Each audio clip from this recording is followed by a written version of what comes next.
नमः। श्री सरस्वत्यै नमः। श्रीपादवल्लभ नरसिंह सरस्वती श्री गुरुदत्तात्रेयाय नमः।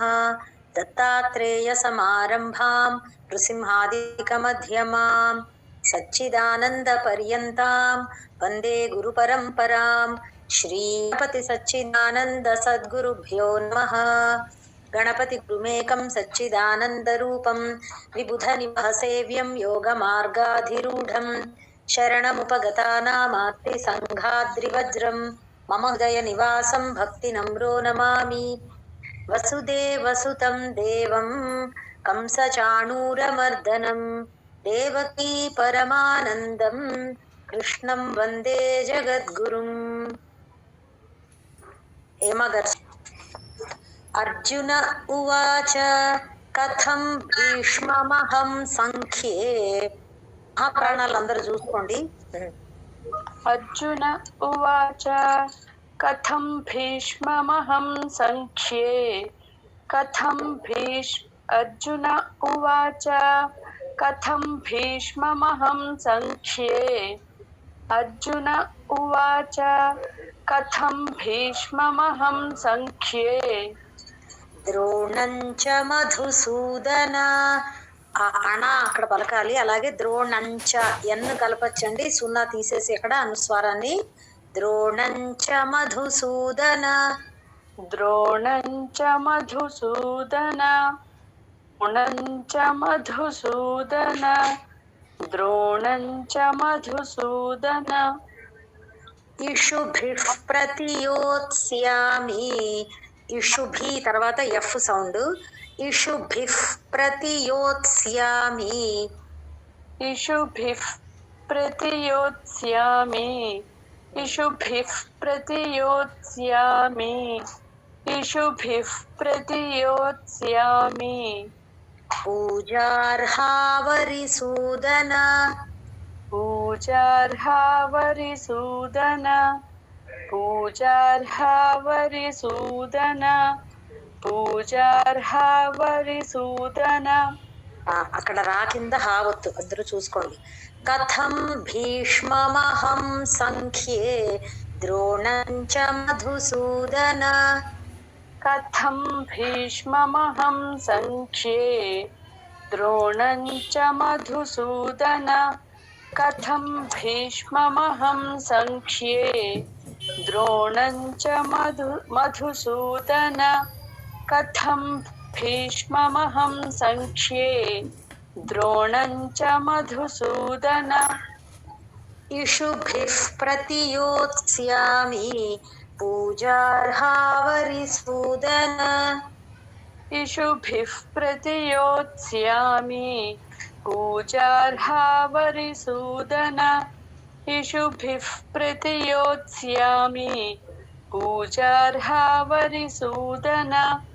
इषुभिः प्रतियोत्स्यामि पूजार्हावरिसूदन कथं भीष्ममहं संख्ये द्रोणं च मधुसूदन.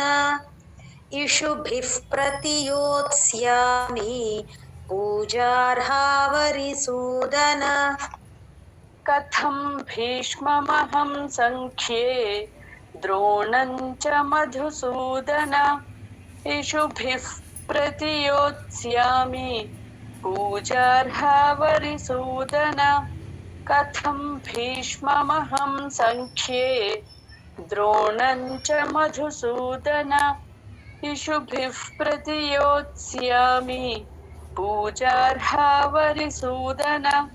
कथं भीष्ममहं संख्ये द्रोणं च मधुसूदन इषुभिः प्रतियोत्स्यामि पूजार्हावरिसूदन कथं भीष्ममहं संख्ये द्रोणं च मधुसूदन इषुभिः प्रतियोत्स्यामि पूजार्हावरिसूदन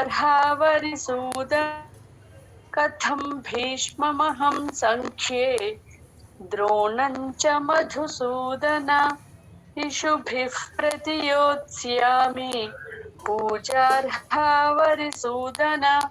कथं भीष्ममहं सङ्ख्ये द्रोणं च मधुसूदन इषुभिः प्रतियोत्स्यामि पूजार्हा वरिसूदन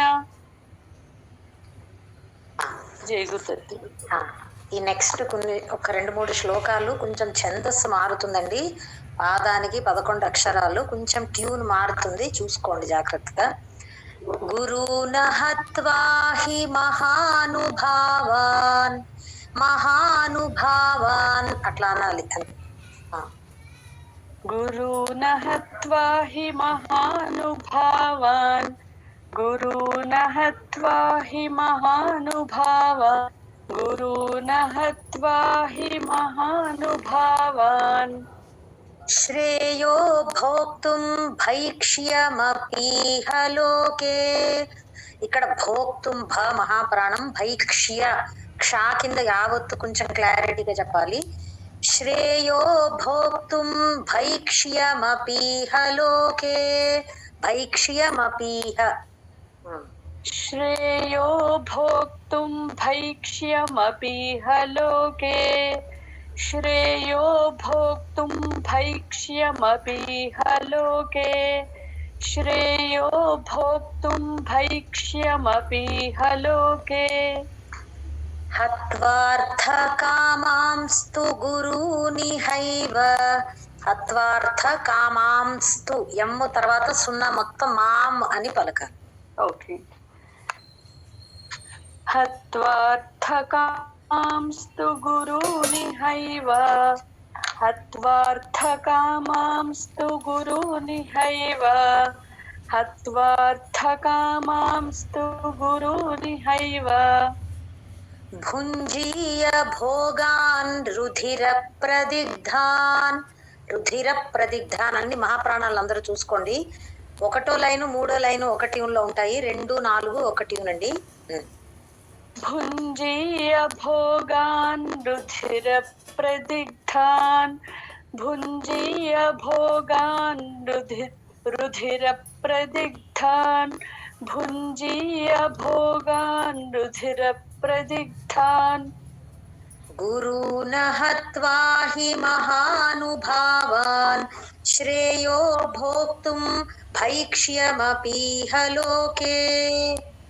గురూణ హత్వా హి మహానుభావాన్ శ్రేయో భోక్తుం భైక్ష్యమపీహ లోకే. గురూణ హత్వా హి మహానుభావాన్ శ్రేయో భోక్తుం భైక్ష్యమపీహ లోకే. గురూణ హత్వా హి మహానుభావాన్ శ్రేయో భోక్తుం భైక్ష్యమపీహ లోకే. హత్వార్థకామాంస్తు గురూనిహైవ. భుంజీయ భోగాన్ రుధిర ప్రదిగ్ధాన్. హత్వార్థకామాంస్తు గురూనిహైవ. భుంజీయ భోగాన్ రుధిర ప్రదిగ్ధాన్. హత్వార్థకామాంస్తు గురూనిహైవ. భుంజీయ భోగాన్ రుధిర ప్రదిగ్ధాన్. హత్వార్థకాంస్తు గురూనిహైవ. భుంజీయ భోగాన్ రుధిర ప్రదిగ్ధాన్. గురూణ హత్వా హి మహానుభావాన్ శ్రేయో భోక్తుం భైక్ష్యమపీహ లోకే. హత్వార్థకామాంస్తు గురూనిహైవ. భుంజీయ భోగాన్ రుధిర ప్రదిగ్ధాన్. గురూణ హత్వా హి మహానుభావాన్ శ్రేయో భోక్తుం భైక్ష్యమపీహ లోకే. హత్వార్థకామాంస్తు గురూనిహైవ.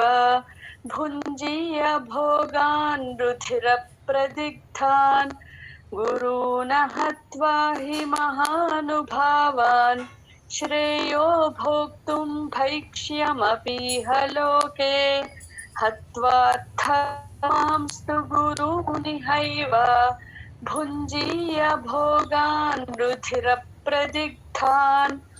गुरून् हत्वा हि महानुभावान् श्रेयो भोक्तुं भैक्ष्यमपीह लोके हत्वार्थकामांस्तु गुरूनिहैव भुञ्जीय भोगान् रुधिरप्रदिग्धान् गुरून् हत्वा हि महानुभावान् श्रेयो भोक्तुं भैक्ष्यमपीह लोके हत्वार्थकामांस्तु गुरूनिहैव भुञ्जीय भोगान् रुधिरप्रदिग्धान् गुरून् हत्वा हि महानुभावान् श्रेयो भोक्तुं भैक्ष्यमपीह लोके हत्वार्थकामांस्तु गुरूनि भुञ्जीय भोगान् रुधिरप्रदिग्धान् गुरून् हत्वा हि महानुभावान् श्रेयो भोक्तुं भैक्ष्यमपीह लोके हत्वार्थकामांस्तु गुरूनिहैव भुञ्जीय भोगान् रुधिरप्रदिग्धान् गुरून् हत्वा हि महानुभावान् श्रेयो भोक्तुं भैक्ष्यमपीह लोके हत्वार्थकामांस्तु गुरूनिहैव भुञ्जीय भोगान् रुधिरप्रदिग्धान् जीवितत्व न చైతద్విద్మః కతరన్నో గరీయః. అక్కడ న చైతద్విద్మః తద్విద్మః అని అట్లా అనాలి. అది తేల్చినట్లు తద్విద్మ అలా అనకూడదు, చూసుకోండి అందరూ. న చైతద్ అని ముందరని విద్మః అని తర్వాత. న చైతద్విద్మః కతరన్నో గరీయః. न चैतद्विद्मः कतरन्नो गरीयः न चैतद्विद्मः कतरन्नो गरीयः न चैतद्विद्मः कतरन्नो गरीयः यद्वा जयेम यदि वा नो जयेयुः.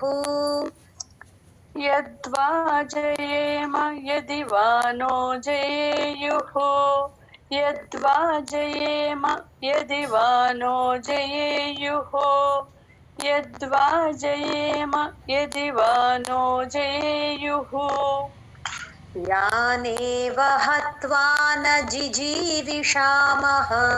जिजीविषामः చూసుకోండి.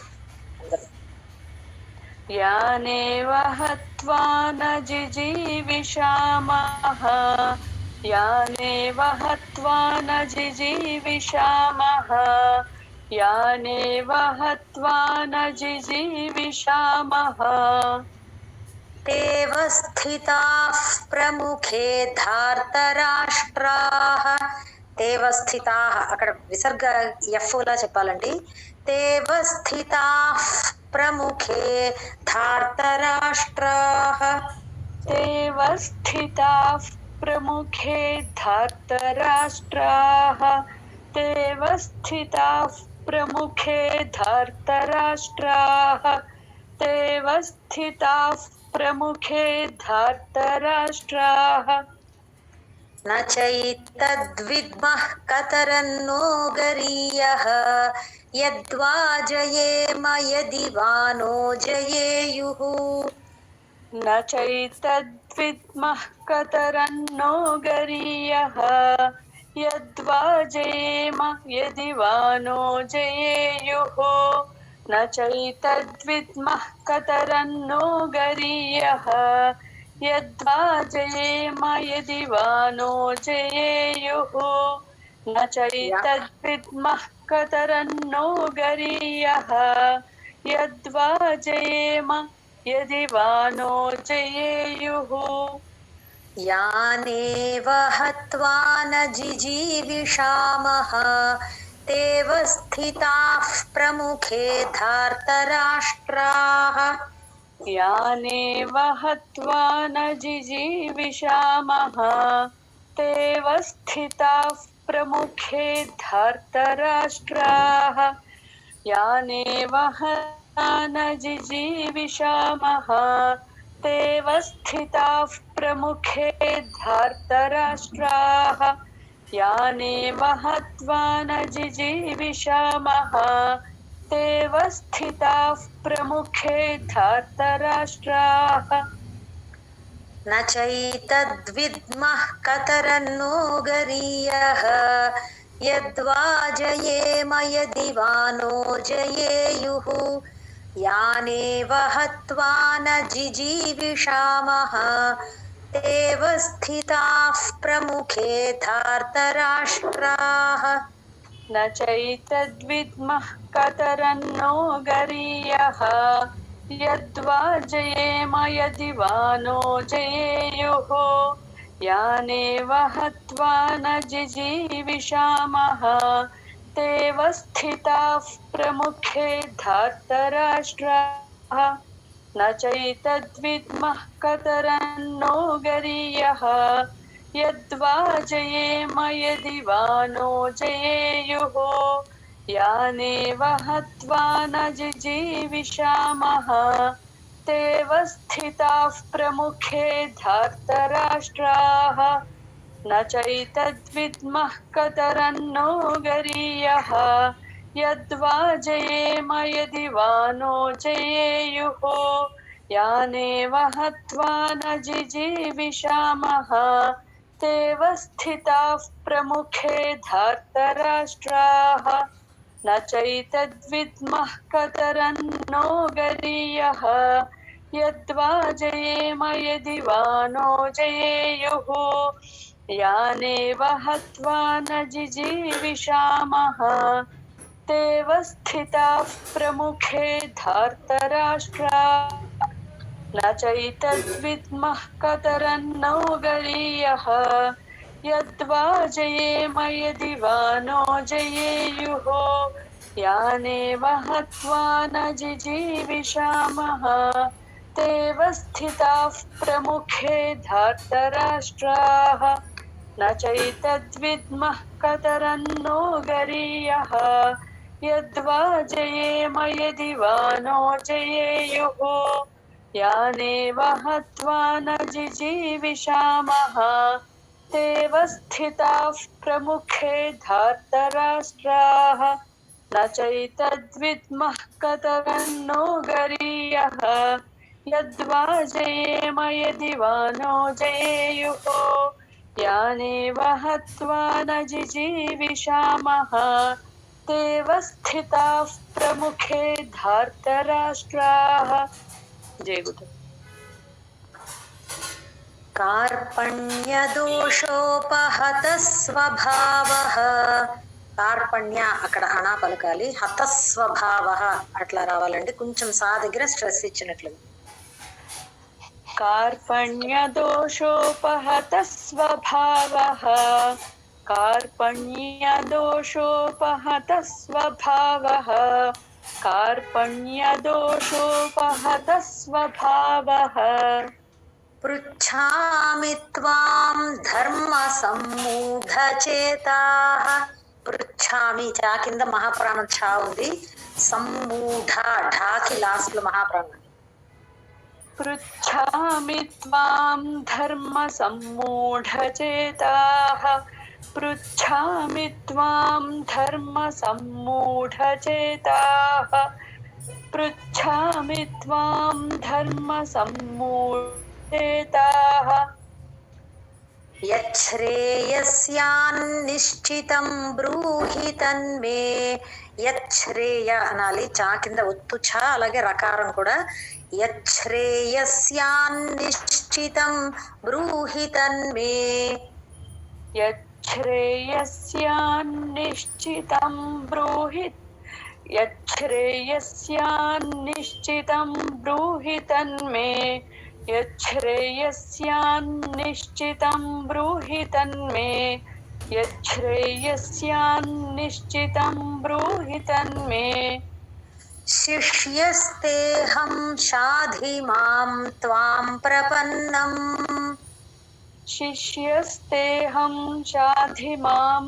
शिष्यस्ते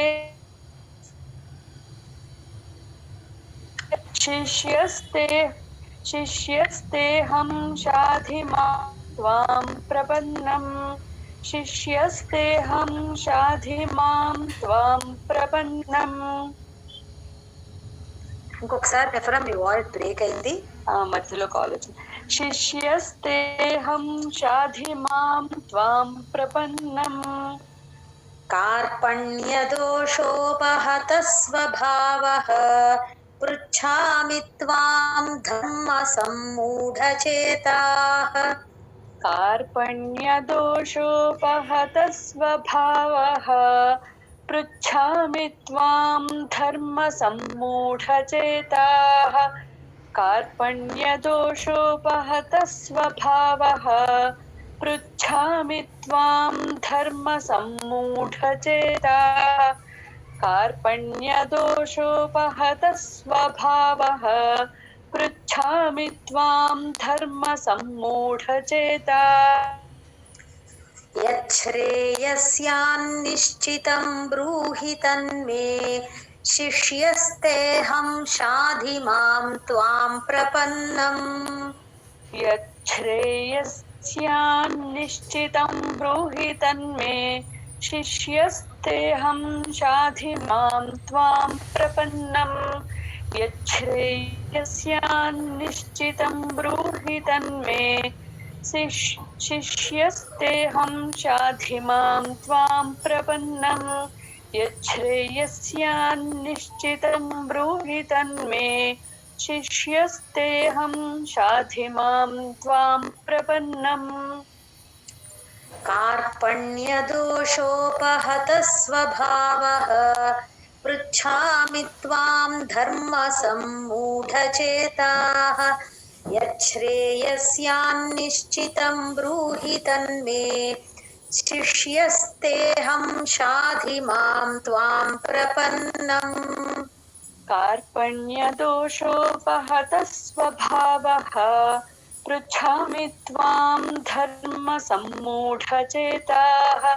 యచ్ఛ్రేయస్యాన్నిశ్చితం బ్రూహి తన్మే శిష్యస్తేహం శాధి మాం త్వాం ప్రపన్నం. కార్పణ్యదోషోపహత స్వభావః పృచ్ఛామి త్వాం ధర్మ సమ్మూఢచేతాః. యచ్ఛ్రేయస్యాన్నిశ్చితం బ్రూహి తన్మే శిష్యస్తేహం శాధి మాం త్వాం ప్రపన్నం. కార్పణ్యదోషోపహత స్వభావః పృచ్ఛామి త్వాం ధర్మ సమ్మూఢచేతాః. యచ్ఛ్రేయస్యాన్నిశ్చితం బ్రూహి తన్మే శిష్యస్తేహం శాధి మాం త్వాం ప్రపన్నం. కార్పణ్యదోషోపహత స్వభావః పృచ్ఛామి త్వాం ధర్మ సమ్మూఢచేతాః. యచ్ఛ్రేయస్యాన్నిశ్చితం బ్రూహి తన్మే శిష్యస్తేహం శాధి మాం త్వాం ప్రపన్నం. కార్పణ్యదోషోపహత స్వభావః పృచ్ఛామి త్వాం ధర్మ సమ్మూఢచేతాః. యచ్ఛ్రేయస్యాన్నిశ్చితం బ్రూహి తన్మే శిష్యస్తేహం శాధి మాం త్వాం ప్రపన్నం. కార్పణ్యదోషోపహత స్వభావః పృచ్ఛామి త్వాం ధర్మ సమ్మూఢచేతాః. యచ్ఛ్రేయస్యాన్నిశ్చితం బ్రూహి తన్మే శిష్యస్తేహం శాధి మాం ప్రపన్నం. కార్పణ్యదోషోపహత స్వభావః పృచ్ఛామి త్వాం ధర్మ సమ్మూఢచేతాః. యచ్ఛ్రేయస్యాన్నిశ్చితం బ్రూహి తన్మే శిష్యస్తేహం శాధి మాం త్వాం ప్రపన్నం. జయకు అండి ఆశిత్ గారు, మిగతా శ్లోకాలు ఆవిడ చేత చదివిస్తాను. ఓకే. శైలజ గారు మీరు చదువుతారండి. జయగురు మేడం. నహి ప్రపశ్యామి మమాపనుద్యాత్ నహి ప్రపశ్యామి మమాపనుద్యాత్. నహి ప్రపశ్యామి మమాపనుద్యాత్.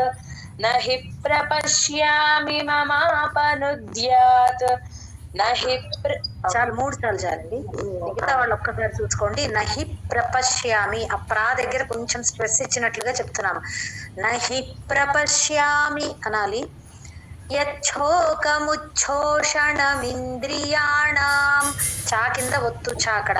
యచ్చోకముచ్ఛోషణమింద్రియాణం చెప్పండి. యచ్చోకముచ్ఛోషణమింద్రియాణం యచ్చోకముచ్ఛోషణమింద్రియాణం యచ్చోకముచ్ఛోషణమింద్రియాణం అవాప్య భూమావసపత్నమృద్ధం అవాప్య భూమావసపత్నమృద్ధం అవాప్య భూమావసపత్నమృద్ధం అవాప్య భూమావసపత్నమృద్ధం రాజ్యం సురాణామపి చాధిపత్యం రాజ్యం జా కింద యావత్తు క్లియర్ గా రావాలి. అందరూ చూసుకోండి. రాజ్యం అని అలా అన్నది. రాజ్యం అనాలి. రాజ్యం సురాణామపి చాధిపత్యం రాజ్యం సురాణామపి చాధిపత్యం రాజ్యం సురాణామపి చాధిపత్యం రాజ్య రా అన్నప్పుడు దీర్ఘం కొంచెం తగ్గించవచ్చండి. నార్మల్ గానే రాజ్యం అంటే సరిపోతుంది. Okay madam. నహి ప్రపశ్యామి మమాపనుద్యాత్ యచ్చోకముచ్ఛోషణమింద్రియాణం నహి ప్రపశ్యామి మమాపనుద్యాత్ యచ్చోకముచ్ఛోషణమింద్రియాణం నహి ప్రపశ్యామి మమాపనుద్యాత్ యచ్చోకముచ్ఛోషణమింద్రియాణం నహి ప్రపశ్యామి మమాపనుద్యాత్ యచ్చోకముచ్ఛోషణమింద్రియాణం అవాప్య భూమావసపత్నమృద్ధం రాజ్యం సురాణామపి చాధిపత్యం అవాప్య భూమావసపత్నమృద్ధం రాజ్యం సురాణామపి చాధిపత్యం రాజ్యం రాజ్యం అని కొంచెం ఎక్కువగా చెప్తున్నారు. రాకి దీర్ఘము కొంచెం తగ్గించారు. రాజ్యం సురాణామపి చాధిపత్యం అవాప్య భూమావసపత్నమృద్ధం రాజ్యం సురాణామపి చాధిపత్యం అవాప్య భూమావసపత్నమృద్ధం రాజ్యం సురాణామపి చాధిపత్యం నహి ప్రపశ్యామి మమాపనుద్యాత్ యచ్చోకముచ్ఛోషణమింద్రియాణం అవాప్య భూమావసపత్నమృద్ధం రాజ్యం సురాణామపి చాధిపత్యం నహి ప్రపశ్యామి మమాపనుద్యాత్ యచ్చోకముచ్ఛోషణమింద్రియాణం అవాప్య భూమావసపత్నమృద్ధం రాజ్యం సురాణామపి చాధిపత్యం నహి ప్రపశ్యామి మమాపనుద్యాత్ యచ్చోకముచ్ఛోషణమింద్రియాణం అవాప్య భూమావసపత్నమృద్ధం రాజ్యం సురాణామపి చాధిపత్యం నహి ప్రపశ్యామి మమాపనుద్యాత్ యచ్చోకముచ్ఛోషణమింద్రియాణం అవాప్య భూమావసపత్నమృద్ధం రాజ్యం సురాణామపి చాధిపత్యం నహి ప్రపశ్యామి మమాపనుద్యాత్ యచ్చోకముచ్ఛోషణమింద్రియాణం అవాప్య భూమావసపత్నమృద్ధం రాజ్యం సురాణామపి చాధిపత్యం నహి ప్రపశ్యామి మమాపనుద్యాత్ యచ్చోకముచ్ఛోషణమింద్రియాణం అవాప్య अवाप्य भूमावसपत्नमृद्धं राज्यं सुराणामपि चाधिपत्यं न हि प्रपश्यामि ममापनुद्यात् यच्छोकमुच्छोषणमिन्द्रियाणाम् अवाप्य भूमावसपत्नमृद्धं राज्यं सुराणामपि चाधिपत्यम्। సంజయ ఉవాచ ఏవముక్త్వా హృషీకేశం. సంజయ తర్వాత గ్యాప్ ఇచ్చి ఉవాచ. సంజయ ఉవాచ